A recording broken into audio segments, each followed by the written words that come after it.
জালেমদের হাত থেকে বাঁচানোর জন্য, সত্যকে প্রতিষ্ঠা করার জন্য মুহাম্মদুর রাসূলুল্লাহ সাল্লাল্লাহু আলাইহি ওয়াসাল্লাম নিজের মাতৃভূমি ত্যাগ করে, হিজরত করে মদিনায় চলে গিয়েছেন। কাজে আজকের পহেলা বৈশাখে আমরা সবাই শপথ নেব, আমরা মাতৃভূমি ত্যাগ না করলো, মাতৃভূমির স্বার্থে এই বছরের শপথ হলো যে আমরা ধূমপান ত্যাগ করব, অথবা দুর্নীতি ত্যাগ করব, অথবা ক্লাস ফাঁকি দেওয়া ত্যাগ করব, অথবা আমরা অন্তত কর্মে ফাঁকি দেওয়া ত্যাগ করব, অথবা আমাদের কাছে সেবা নিতে আসা মানুষদের জুলুম করা ত্যাগ করব। প্রতি বছরের পহেলা বৈশাখে রাসূলুল্লাহ সাল্লাল্লাহু আলাইহি ওয়াসাল্লাম তো মাতৃভূমি ত্যাগ করেছিলেন, আমরা অন্তত একটা অন্যায়, অপরাধ, জাতির জন্য ক্ষতিকর একটা অভ্যাস ত্যাগ করব। এটা কি কোনো পহেলা বৈশাখে কেউ বলে? বলে না। কারণ এটা বললে আমাদের দেশ, জাতি, সাহিত্য, সংস্কৃতি, কৃষ্টি, কালচারের ক্ষতি হবে, ঠিক না? ক্ষতি হবে। আমরা যদি দুর্নীতি বন্ধ করি, ধূমপান বন্ধ করি, মাদকতা বন্ধ করি, অন্তত প্রতি বছরের পহেলা বৈশাখে একটা অন্যায় বন্ধের সিদ্ধান্ত নিই, তাহলে আমাদের দেশ এবং জাতির উন্নয়ন পিছিয়ে যাবে, ঠিক না ভাই? ঠিক না? তাহলে আমরা বলি না কেন? আচ্ছা, এসব মৌলবাদী কথা থাক। ইন্নাল হামদুলিল্লাহ নাহমাদুহু ওয়া নাস্তাঈনুহু ওয়া নাস্তাগফিরুহু ওয়া নাউযু বিল্লাহি মিন শুরুরি আনফুসিনা ওয়া মিন সাইয়্যাতি আমালিনা মান ইয়াহদিল্লাহু ফালা মুদিল্লা লাহু ওয়া মান ইউদ্লিলহু ফালা হাদিয়া লাহু ওয়া আশহাদু আল লা ইলাহা ইল্লাল্লাহু ওয়াহদাহু লা শারীকা লাহু ওয়া আশহাদু আন্না মুহাম্মাদান আবদুহু ওয়া রাসূলুহু সাল্লাল্লাহু আলাইহি ওয়া আলা আলিহি ওয়া আসহাবিহি ওয়া বারাকা ওয়া সাল্লাম। আম্মা বাদ, আপনারা দীর্ঘ সময় দিনের অনেক কথা শুনেছেন। আল্লাহর দিনের জন্য, মসজিদের জন্য অনেকেই আলহামদুলিল্লাহ সাহায্য সহযোগিতা করেছেন। আমি অল্প কিছু সময় আপনাদের সামনে কিছু কথা বলার চেষ্টা করব। আল্লাহ তাআলার কাছে আমরা দোয়া করি, যে কথাগুলো বললে, শুনলে আল্লাহ তাআলা খুশি হন, সেই কথাগুলো বলার এবং শোনার তৌফিক আল্লাহ তাআলা আমাদের দান করুন, আমিন। প্রথমেই এই মসজিদের আদায় নিয়ে কয়েকটা কথা বলি। এক নম্বর হলো যে আল্লাহ মানুষের তবিয়ত দিয়েছেন, হাদিস শরীফে আসছে যে মানুষের মনের চারিদিকে একটা বাঁধন থাকে, এই বাঁধনটাকে এরকম করে আটকে রাখে। যখন সে দান করার সিদ্ধান্ত নেয়, দান করে, বাঁধনটা কাটতে কাটতে সে স্বাধীন হয়। আর যখন দান করে না, ওই বাঁধন পড়া অবস্থায় সে থাকে। অন্য হাদিসে আসছে, রাসূলুল্লাহ বলছেন, প্রতিদিন সকালে আল্লাহর দুজন ফেরেশতা জমিনে আসেন। একজন বলেন, আল্লাহ যে দান করে তার তুমি যেটুক দান করলো আরো বেশি তুমি দিয়ে দাও। আর একজন বলে, আল্লাহ যে দান করে না, জমায় রাখে, তার জমানোটা নষ্ট করে দাও। 3 নম্বর হলো, বাস্তবতা হলো কি জানেন, আমি নিজেও চাইতে পারি না, আলহামদুলিল্লাহ আমারও কিছু প্রতিষ্ঠান আছে, আল্লাহ চালান। তো বাস্তবতা হলো যে আল্লাহর কোনো কাজ বসে থাকে না, থাকে নাকি? থাকে না। নৌকা যাবেই। আপনি নৌকায় চড়লেন কিনা এটারও কথা। আপনি একসময় চলে যাবেন, মসজিদের জায়গায় মসজিদ থাকবে। আপনি বেঁচে থাকতে মসজিদে নামটা লেখানোর চান্স পেয়েছেন কিনা এটা বিষয়। মসজিদ কিন্তু হয়েই যাবে, নাকি বলেন? দেখছেন বাংলাদেশে কোনো মসজিদ পড়ে আছে 10-20 বছর বয়স হয়েছে, হয়নি এমন আছে নাকি? আসলে দেখছেন কোথাও? না। কিন্তু আপনি, দুনিয়ার খাতা বড় নয়, আল্লাহর খাতায় নামটা আপনার লেখা হয়েছে কিনা যে এই মসজিদে আপনার টাকা আছে, এই সুযোগ আপনি নিতে পেরেছেন কিনা, এই সৌভাগ্য আপনি অর্জন করতে পেরেছেন কিনা, এটাই হলো বিষয়। নৌকা চলে যাবে। আমি অনেক মানুষ জানি, ক্ষমতা যখন ছিল কিচ্ছু করেনি, ক্ষমতা চলে গেছে খালি আফসোস করে। অনেক মানুষ জানি, টাকা যখন ছিল ভালো কাজ করেনি, টাকা এখন নেই, কত চিন্তা করে। তৃতীয় বিষয় হলো, আসলে আল্লাহকে দিলে আল্লাহ দেন। আমরা অবশ্য বিশ্বাস করতে পারি না। আমি নিজে বেশ কয়েকজন মানুষের জীবনে দেখেছি যে ওই মানুষটার অভাব ছিল, ছেলেপেলে মানুষ হচ্ছিল না, সমস্যা ছিল, 10 শতক জমি মসজিদে দিয়ে দিয়েছে। এই জমি দেওয়ার আগের অবস্থা আর পরের অবস্থা আকাশ পাতাল পার্থক্য। আমি দেশে আসছিলাম অনেক নিয়ত করে, দিনের কাজ করব, বিশ্ববিদ্যালয়ে চাকরি করব, আল্লাহ দিলে পয়সা পাবো, নিজের পয়সায় কাজ করব, চাইতে তো তেমন পারি না। তো দেশে এসে দেখলাম বিশ্ববিদ্যালয়ে যে বেতন পায় 15 দিনও চলে না, আল্লাহর কাজ করবো পেটই চলে না। অনেক বছর হয়ে গেল, 98-তে আসছি, 2010, 12-13 বছর কিচ্ছু করতে পারলাম না। অর্থাৎ কিছু ওয়াজ নসিহত এবং বই লেখা আর চাকরি করা ছাড়া মৌলিক কোনো কাজ আমার দ্বারা হলো না। তখন চিন্তা করলাম কাজ তো আর হবে না, মরে গেলে তো যা সামান্য 2-1 শতক জমি আছে ছেলে পেলে নিয়ে নেবে, তাই অন্তত অল্প কিছু জমি আল্লাহর জন্য রেস্ট্রি করে রেখে যায়, যাতে মরার পরে ছেলেরা দখল করতে না পারে। বিশ্বাস করেন, যেদিন জমি রেস্ট্রি করলাম ওই দিন রেস্ট্রির টাকা আমাদের ছিল না। রেস্ট্রি করার পর থেকে আজ পর্যন্ত ওই জায়গায় কনস্ট্রাকশনের কাজ বন্ধ হয়নি। আলহামদুলিল্লাহ। প্রায় 4 বছর হয়ে গেল, 11 শুরু থেকে 11, 12, 13, 14 শেষ হয়ে গেল। কথা বুঝেছেন? 4 বছরে 1.5 কোটি টাকার বেশি সেখানে বিল্ডিং এর কাজই হয়েছে। সেখানে অনেকগুলো প্রতিষ্ঠান আছে, মাসে প্রায় 3 লক্ষ টাকা খরচ হয়। বিল্ডিং প্রতিষ্ঠান দেখলে লোকে বলে যে বিদেশি টাকা। বিশ্বাস করেন, বিদেশের একটা পয়সাও নেই। এই বাংলাদেশের মানুষেরাই, আমার সুন্নতের মহব্বতকারী মানুষেরাই, আপনাদের মতো মানুষেরাই এই টাকা দিয়েছে এবং দেয়। তবে এটার কথা বলছি না, আমি আমার কথা বলছি যে এই কাজটা শুরু করার পর থেকে আল্লাহ আমার জীবনে, ব্যক্তিগত জীবনে, পারিবারিক জীবনে আল্লাহ অনেক অভাবনীয় বরকত দিয়েছে। আমার জন্য মনে হয় আল্লাহ বসেছিল ও কিছু করে কিনা, ও করলে আমি শুরু করব। তো এই জন্য ভাইরা, আল্লাহর সাথে বিজনেস করবেন, মাহফিলেই দিতে হবে তা নয়।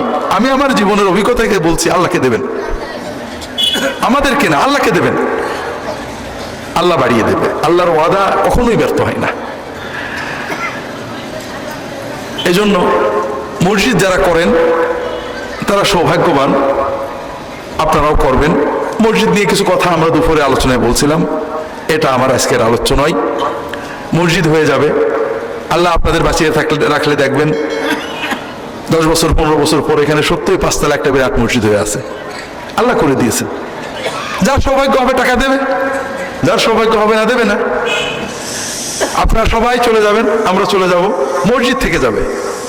আমরা দুপুরে বলছিলাম যে আমাদের সুন্দর সুন্দর বাড়ি টাইলস দিয়ে সুন্দর করে বানিয়েছি। এই বাড়িগুলোতে হয়তো আমাদের মৃত্যুর পরে গান বাজনা হবে, নাচের আসর হবে, আমার সন্তানেরা বাড়ি বিক্রি করে দিয়ে অন্য জায়গায় চলে যাবে। আমাদের বাড়িগুলো আমাদের যারা শত্রু ছিল তারা এই বাড়িতে থাকবে। অনেক কিছু হতে পারে, পারে না ভাই? কিন্তু আল্লাহর ঘর মসজিদ, আমরা মরে যাব, অনেক মানুষ মরে যাবে, প্রজন্মের পর প্রজন্ম চলে যাবে, কিন্তু মসজিদে কিন্তু কোনোদিন গান বাজনা হবে না, হবে নাকি? মসজিদ কিয়ামত পর্যন্ত প্রজন্মের পর প্রজন্ম এমন কিছু মানুষ আসবে যারা মসজিদকে সংরক্ষণ করবে। আর আল্লাহর খাতায় ওই আপনারা যারা প্রথমে দিছিলেন তাদের নামগুলো লেখাই থাকবে। প্রজন্মের পর প্রজন্ম চলে যায়, দুনিয়ার মানুষ আমরা আসলে মনে রাখি না। আমরা বাবার নাম জানি, দাদার নামও জানি, দাদার নাম জানেন এখানে কতজন? ঠিক না? এই জমিনে আপনার বাড়িটা, আপনার জমিটার মালিক যারা ছিল 100 বছর আগে, আমি যার সম্পত্তি ভোগ করছি আমি কিন্তু তার নাম জানি না। কাজেই আমরা মুছে যাব, আমাদের নাম থাকবে না, কেউ চিনবে না। একটা গল্প পড়ছিলাম,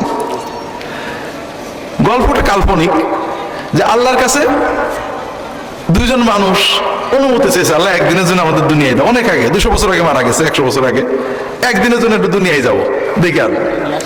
একজন ধর্মীয় ব্যক্তিত্ব আর একজন বড় জমিদার, 2 জন আসছে। ওই জমিদার নিজের বাড়ি চিনেছে, গেছে, এখনো জমিদারি আছে, বাড়ি আছে। লোকজনে বলছে এই বাড়িঘর সবই আমার।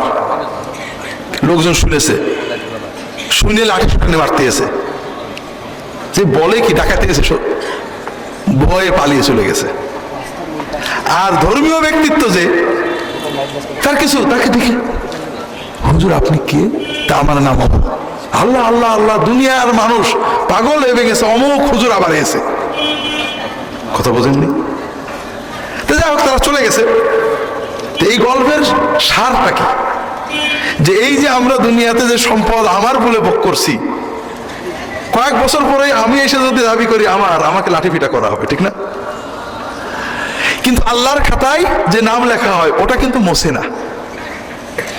এই মসজিদে বা যে মসজিদগুলো বা আছে আপনাদের শহরে আছে, মসজিদের প্রথম যে টাকা দিছিল আপনারা কেউ জানেন না, কিন্তু আল্লাহর খাতায় নাম লেখা আছে।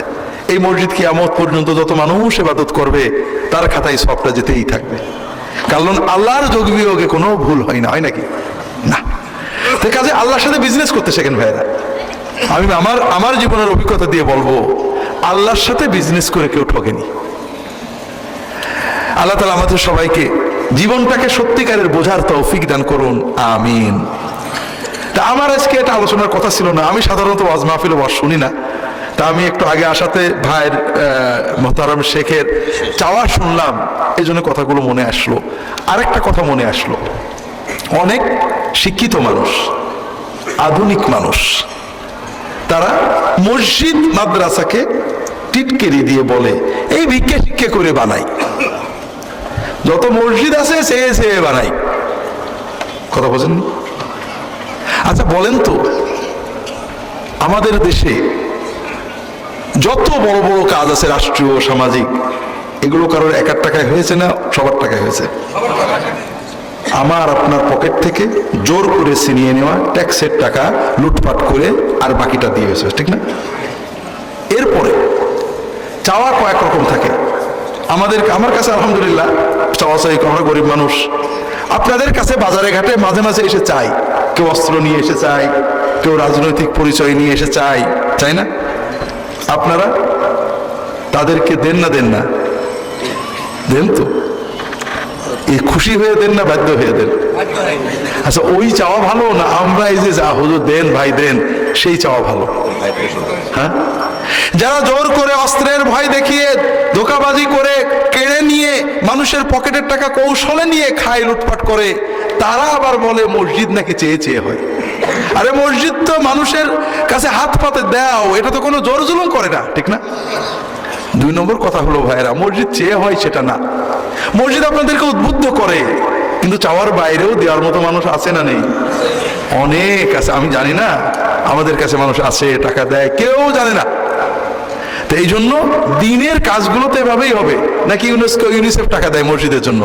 হ্যাঁ দেয়, জাতিসংঘ দেয় নাকি? হ্যাঁ, বরং উল্টো, আমাদের বিশ্ববিদ্যালয়ে একটা কেন্দ্রীয় মসজিদ আছে, সেই মসজিদের বাজেট আসছে 5 কোটি টাকা। বিশ্ববিদ্যালয় কর্তৃপক্ষ একটা টাকাও মসজিদে খরচ না করে জোর করে টাকাগুলো অন্যান্য জায়গায় খরচ করে, কিছুই বলার নেই। তো যাই হোক ভাইরা, আমি আপনাদের মসজিদের নামটা শুনে ভালো লাগলো। আপনাদের মসজিদের নাম কি? মসজিদে কোবা। তা আমার এই জন্য মনের ভিতরে চিন্তা হলো, আজকে মসজিদে কোবার ওয়াজ করব। মসজিদে কোবা, আসল মসজিদে কোবা কোথায় আছে? কোথায় আছে? মদিনায়। সেই মসজিদে কোবা ইসলামের প্রথম মসজিদ, মুহাম্মদ রাসূলুল্লাহ সাল্লাল্লাহু আলাইহি ওয়াসাল্লামের হাতে বানানো প্রথম মসজিদ। কথা বোঝেননি? দুনিয়ার বুকে প্রথম মসজিদ কাবা, ইব্রাহিম আলাইহিস সালামের হাতে বানানো, ঠিক না?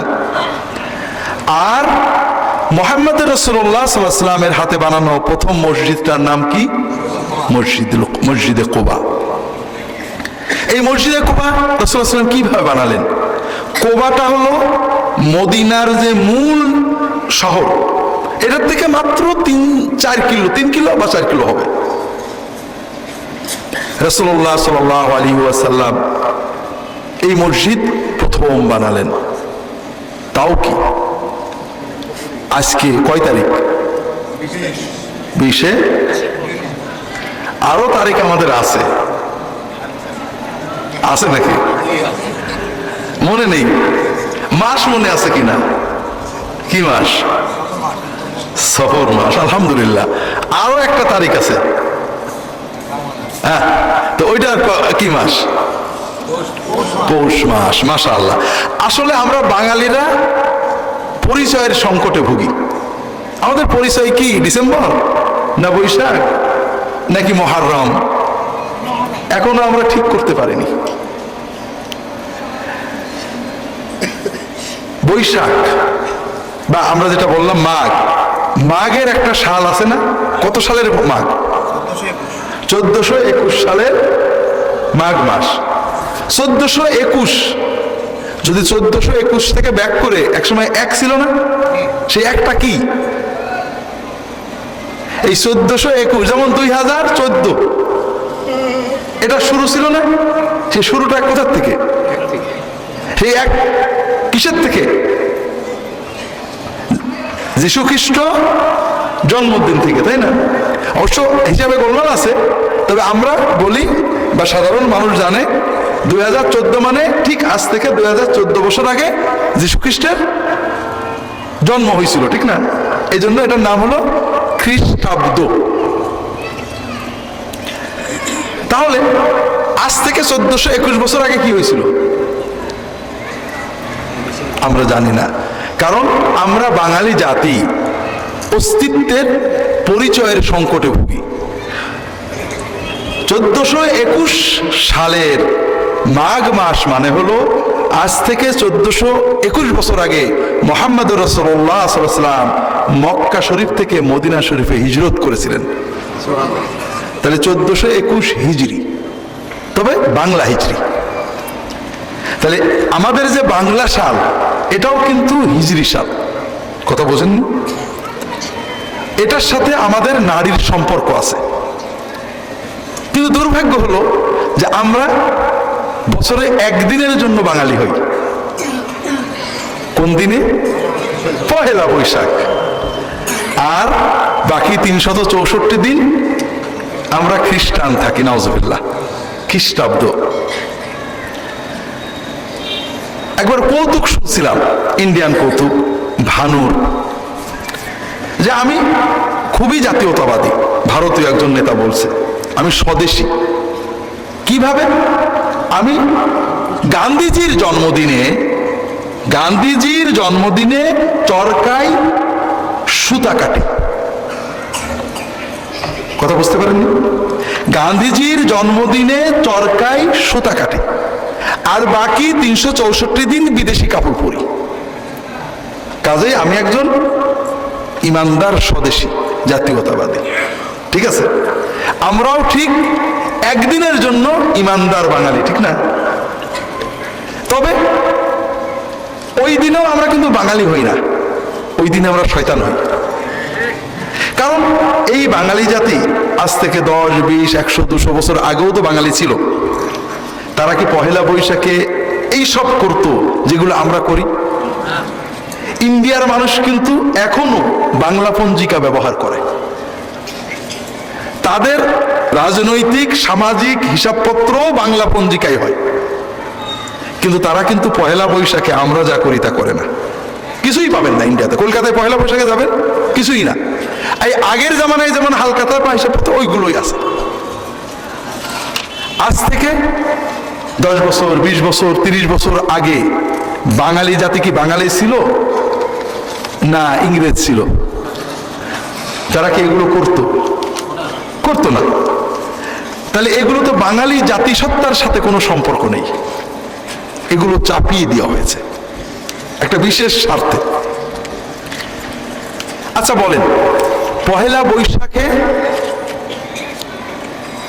কেউ কি বলে যে আজ থেকে 1421 বছর আগে, 1420 বছর আগে, 22 বছর আগে সত্যের জন্য, মানবতার জন্য, মানুষের অধিকারের জন্য, ন্যায় বিচার প্রতিষ্ঠার জন্য, দরিদ্র অসহায়ীদের, জালেমদের হাত থেকে বাঁচানোর জন্য, সত্যকে প্রতিষ্ঠা করার জন্য মুহাম্মদুর রাসূলুল্লাহ সাল্লাল্লাহু আলাইহি ওয়াসাল্লাম নিজের মাতৃভূমি ত্যাগ করে, হিজরত করে মদিনায় চলে গিয়েছেন? কাজে আজকের পহেলা বৈশাখে আমরা সবাই শপথ নেব, আমরা মাতৃভূমি ত্যাগ না করলো, মাতৃভূমির স্বার্থে এই বছরের শপথ হলো যে আমরা ধূমপান ত্যাগ করব, অথবা দুর্নীতি ত্যাগ করব, অথবা ক্লাস ফাঁকি দেওয়া ত্যাগ করব, অথবা আমরা অন্তত কর্মে ফাঁকি দেওয়া ত্যাগ করব, অথবা আমাদের কাছে সেবা নিতে আসা মানুষদের জুলুম করা ত্যাগ করব, প্রতি বছরের পহেলা বৈশাখে রাসূলুল্লাহ সাল্লাল্লাহু আলাইহি ওয়াসাল্লাম তো মাতৃভূমি ত্যাগ করেছিলেন, আমরা অন্তত একটা অন্যায় অপরাধ জাতির জন্য ক্ষতিকর একটা অভ্যাস ত্যাগ করব, এটা কি কোনো পহেলা বৈশাখে কেউ বলে? বলে না। কারণ এটা বললে আমাদের দেশ, জাতি, সাহিত্য, সংস্কৃতি, কৃষ্টি, কালচারের ক্ষতি হবে, ঠিক না? ক্ষতি হবে। আমরা যে দুর্নীতি বন্ধ করি, ধূমপান বন্ধ করি, মাদকতা বন্ধ করি, অন্তত প্রতি বছরের পহেলা বৈশাখে একটা অন্যায় বন্ধের সিদ্ধান্ত নিই, তাহলে আমাদের দেশ এবং জাতির উন্নয়ন পিছিয়ে যাবে, ঠিক না ভাই? ঠিক না? তাহলে তো আমরা বলি না কেন? আচ্ছা, এসব মৌলবাদী কথা থাক। পহেলা বৈশাখ, বৈশাখ মানেই কাল বৈশাখের শুরু, ঠিক না? ঝড় বৃষ্টির শুরু। পহেলা বৈশাখে কেউ কি বলে যে আসো যুবকেরা, তোমাদের পেপসির টাকা, মোবাইলের টাকা, হুইস্কির টাকা, বিয়ারের টাকা বাঁচিয়ে পহেলা বৈশাখে, প্রতি বছর পহেলা বৈশাখে প্রত্যেক এলাকার যুবকেরা, ধনীরা অন্তত 10টা গরিব মানুষের ঘর সুন্দর করে বানিয়ে দেবে, না হলে অন্তত পলিথিন দেবে যে ওই বর্ষা আসছে, বর্ষায় যেন কষ্ট না পায়, বস্তিতে একটা আশ্রয়স্থল বানিয়ে দেওয়া হবে, আমরা মানুষের সেবার মাধ্যমে নতুন বছর শুরু করব। এটা কি কেউ বলে?